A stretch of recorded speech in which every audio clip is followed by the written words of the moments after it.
Setiap diri muslim diwajibkan untuk berdakwah, sebagaimana hadis Nabi Shallallahu Alaihi Wasallam. Yang fenomenal yang inti pesannya adalah sampaikanlah dariku walaupun satu ayat. Mengajak orang lain untuk melakukan kebaikan adalah tugas kita semua sebagai seorang muslim. Akan tetapi karena keberhasilan dakwah merupakan tanggung jawab kita semua pula, maka seyogianya dai tidak sembarangan dalam menyampaikan pesannya, agar tidak terjadi kerusakan yaitu saling membenci dan menghujat satu sama lain. Untuk itu, maka perlu adanya rambu-rambu dalam berdakwah, salah satunya adalah santun dalam menggunakan bahasa. Namun, sekarang ini sudah banyak para dai yang tidak lagi memperhatikan kesantunan dalam berbahasa. Ada yang menebarkan kebencian kepada pihak lain dengan memprovokasi jamaahnya. Ada pula yang mengeluarkan diksi kasar dan vulgar seperti maaf, goblok, dan lonte. Realitas tersebut merupakan salah dua contoh yang terjadi akhir-akhir ini. Tidak sulit untuk menemukannya, karena sudah tersebar di platform media sosial. Contoh bahasa yang tidak santun tersebut merupakan persoalan dalam dunia dakwah. Sebab seharusnya dalam berdakwah penggunaan bahasanya mesti yang santun. Meskipun realitas tersebut merupakan persoalan, akan tetapi persoalan tersebut tetap eksis, padahal di Indonesia sudah ada undang-undang ITE. Oleh karena itu, penulis hendak mengingatkan kembali khususnya kepada para dai dan umumnya kepada masyarakat umum, bahwa dalam berdakwah, kita sebagai dai yang mengajak untuk berbuat kebaikan kepada orang lain, maka mestinya santun dalam menggunakan bahasa. Islam menjunjung tinggi kesantunan. Untuk mengurai bagaimana pandangan Islam terhadap kesantunan berbahasa dalam dakwah, kita perlu memahami dahulu maksud dari penggunaan bahasa yang santun dalam berdakwah. Menurut Pranowo, dengan berbahasa secara santun maka seseorang mampu menjaga harkat dan martabat dirinya dengan menghormati orang lain, sehingga orang tersebut akan menghindari rasa benci, curiga, dan prasangka buruk. Jika dikontekskan dalam dunia dakwah maka dai yang menggunakan bahasa yang santun akan menghormati matunya dan pihak lain, tidak menebarkan kebencian, dan tidak berkata perkataan yang kasar dan kotor. Dalam Islam, berdakwah juga demikian, mengharuskan dai untuk mengucapkan kata-kata yang baik dan lemah lembut. Sebagaimana dalam Al-Quran Surat Etah ayat 43-44, "Pergilah kamu berdua kepada Fir'aun, sesungguhnya dia telah melampaui batas. Maka berbicaralah kamu berdua kepadanya dengan kata-kata yang lemah lembut, mudah-mudahan ia ingat atau takut." Allah Subhanahu wa Ta'ala tidak menganjurkan kepada hambanya untuk berkata perkataan yang kasar maupun kotor dalam dakwahnya, meskipun matu yang kita hadapi sekelas Firaun sekalipun.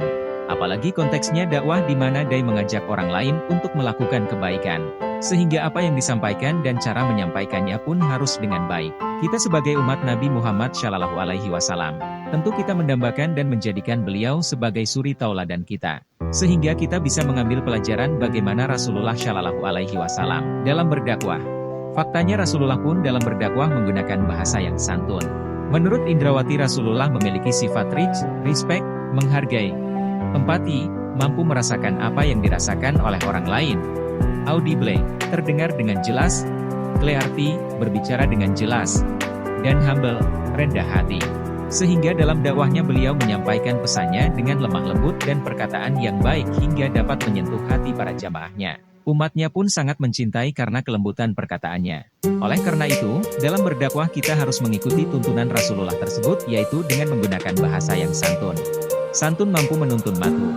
Selain alasan Islam menjunjung tinggi kesantunan, juga dalam menggunakan bahasa yang santun dapat mensukseskan tujuan dakwah. Tujuan dakwah yang hendak kita raih adalah agar semua matu yang mendengarkan apa yang kita sampaikan dapat menerapkan pesan-pesan dakwah kita. Akan tetapi jika dalam penyampaiannya berbau provokatif, mengucapkan perkataan kasar dan vulgar, bukan tidak mungkin tujuan yang kita harapkan tidak akan tercapai.